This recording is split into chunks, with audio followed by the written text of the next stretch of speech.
You ever think about that? You ever think about the defense giving up the lead in the fourth quarter? Yeah, I mean, that's why the Niners lost the Super Bowl, is because of the defense. It has nothing to do with Jimmy G. Jimmy put them in every position to win that game against Patrick Mahomes. Let that sink in. Like, geez.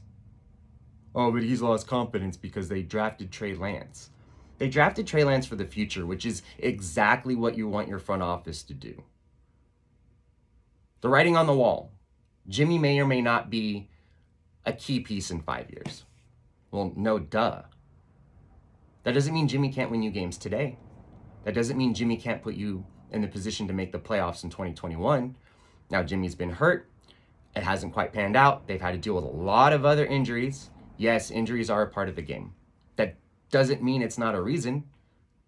That doesn't mean I'm using it as an excuse or that they use it as an excuse for their record.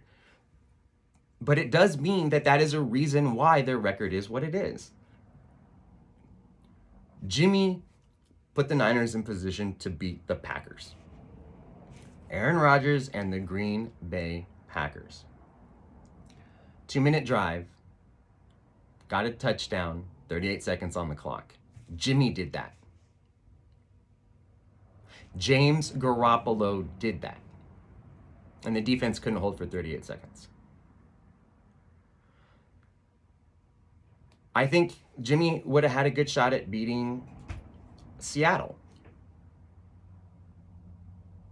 And he got hurt.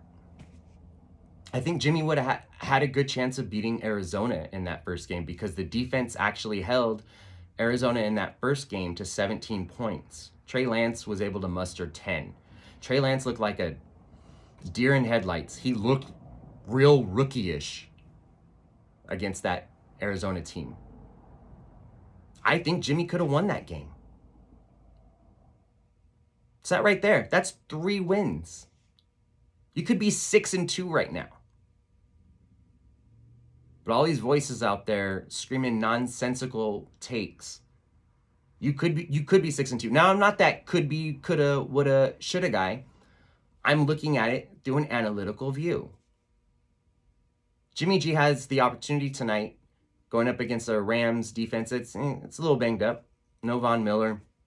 You do have to account for Aaron Donald. There's a few questionable pieces in the secondary. Jimmy G has the opportunity to be the first San Francisco quarterback since Jeff Garcia to throw for 300 yards in 3 games. 300 plus yards in 3 games in a row. Let that sink in. Jimmy G hasn't lost you this last game. He didn't lose you the game before that. He won you the game before that in Chicago. Jimmy's playing well. He's not losing you games. Drop passes in this last game against Arizona. George Kittle making an uncharacteristic fumble in the beginning of the game led to points. Mitchell fumbled, led to points.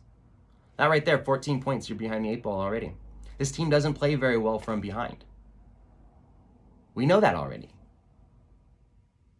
Why? Because this team hangs their hat on running the ball, and they haven't been running the ball successfully. That right there is a big reason why they're not winning. Well, I mean, George Kittle, we already said the best run blocking tight end in the game has been out, and that's hurt the running game. This offensive line, I don't care what the numbers say. I got into it last week with a homie on Twitter. Super respect him. He was a new follower. By the way, I hit 900 followers on Twitter. It might not sound like a lot, but for me, that's a big accomplishment, right? Somebody that just started Twitter a couple years ago for professional reasons. Otherwise, I wouldn't be on there. It drives me crazy.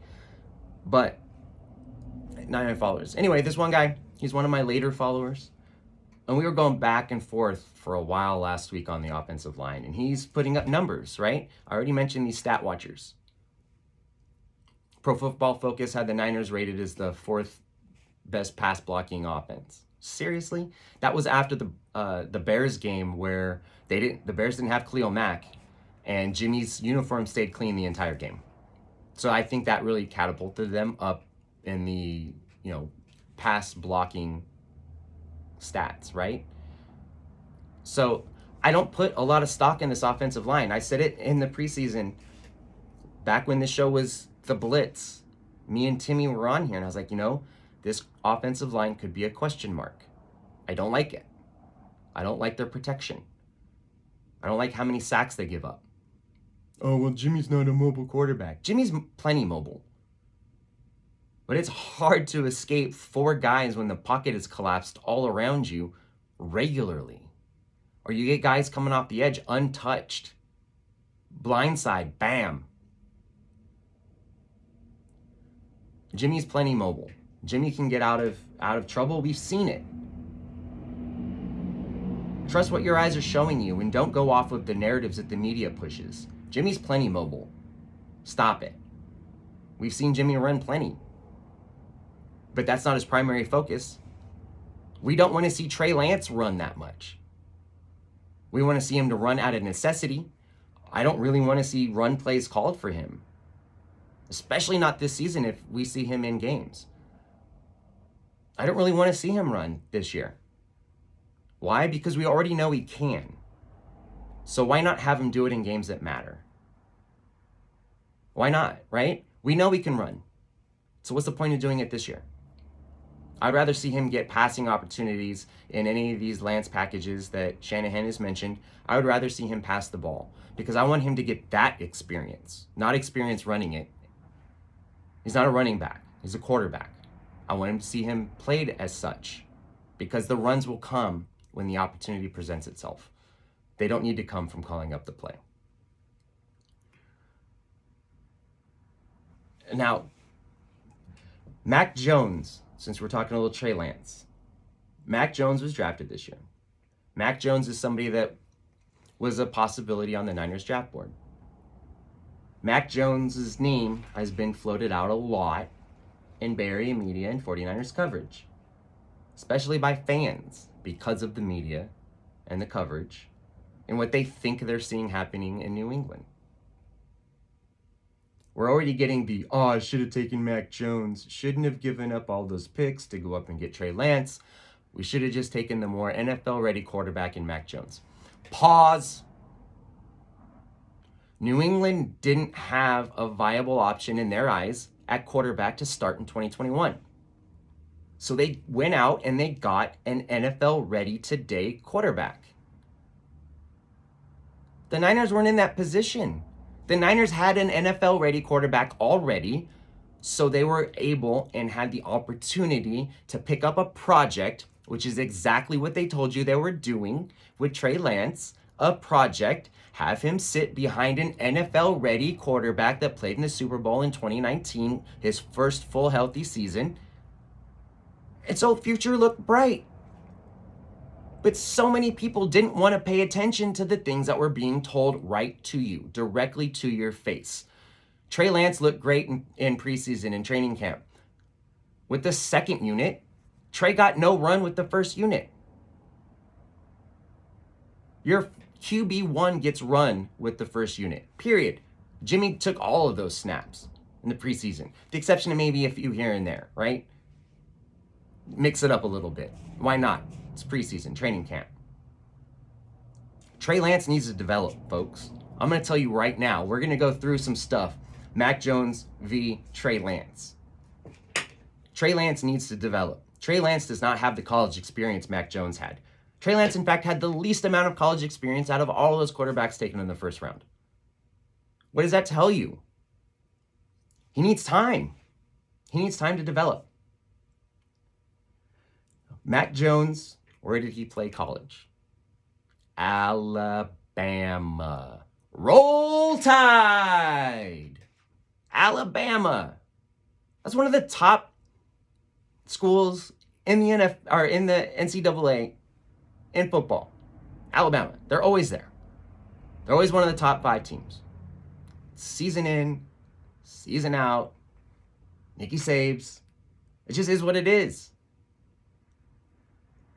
I'm gonna throw something out there right now. Tua Tagovailoa. Nailed the name. Shout out all my polys out there. Yo. Tua was the quarterback of Alabama. Tua's a stud at Alabama.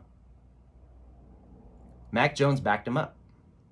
Mac Jones was at Alabama from 2017 to 2020. He couldn't take the starting job from Tua Tagovailoa. Let that sink in. Fast forward to today, where's Tua? Now, I'm not here to slam Tua. Love the kid. But what's he doing in the NFL right now? Not much, right? So Mac Jones couldn't even take the starting job in college at Bama away from Tua. And it wasn't until Tua got injured in 2019 that Mac Jones started. 2018, Mac Jones, 6 games, 5 completions, and 13 attempts. That's in 6 games that he came in. Threw the ball 13 times. 2019, Mac Jones, 11 games, 97 completions for 1,503 yards. That's good in 2019. In college, that was his first go at it because Tua got hurt. Mac Jones didn't take Tua's starting job. I'm going to keep saying that probably all week at Babsports, BABBSPORTS on Twitter. Why? Because this is nonsense. We should have taken Mac Jones. The Niners should have taken Mac Jones over Trey Lance. NFL ready today. He's looking pretty good in New England. Who's also his coach? Bill Belichick. I'm not saying he's a quarterback whisperer, but Bill Belichick has seen a lot of success with his quarterbacks or quarterback. 2020, Mac Jones in 13 games, 311 completions, 4,500 yards. That's a stud season. Stud season. And I mentioned that Mac Jones having a fantastic 2020 season, seen as an NFL-ready quarterback today, especially with what he's doing in New England. Who is New England's quarterback for today? An off-injured Cam Newton going into this season. They released him. They sent Cam Newton to the streets. They put him on the couch in favor of a rookie that could play today. That's why the Niners took Trey Lance. I mean, let that sink in, people. Why is that so difficult to understand? Trey Lance is a project. How much of a project? Trey Lance played at North Dakota State. That is such a far cry from Alabama and their system that it's comical. Now, I'm going to go through Trey Lance's college career, not to take anything away from Trey or what his ceiling is, what his abilities are, what his potential is, or the Niners taking him as high as they did. I'm not here for that. I think they made the right pick for them. I think he's going to be great in the future. Trey Lance played essentially 3 seasons in college. And I say essentially because only 1 full season. 2018, in 2 games, he had 1 completion and 1 attempt for 12 yards.